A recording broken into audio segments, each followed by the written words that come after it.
An iconic picture of an Afghan girl that will resonate around the world for years to come, reminiscent of another Afghan portrait from another generation. This is 19-year-old Bibi Aisha. It was her husband who cut off her nose and ears.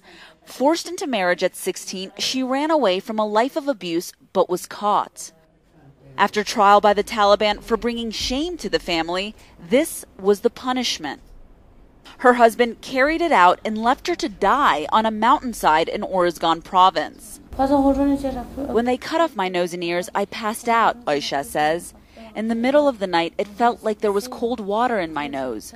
I opened my eyes and I couldn't even see because of all the blood. She barely survived. But thanks to an American provincial reconstruction team and this women's shelter in Kabul, she is now getting help and on her way to the United States for reconstructive surgery. Bibi Aisha is only one example of thousands of girls and women in Afghanistan and throughout the world who are treated this way, who suffer abuses like this and worse. In 2001, the situation of Afghan women and Taliban brutality received plenty of attention.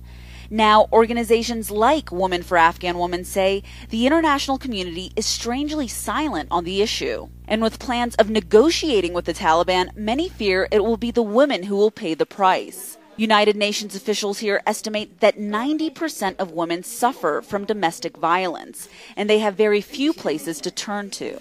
Women for Afghan Women has helped nearly 1,400 victims in the past few years.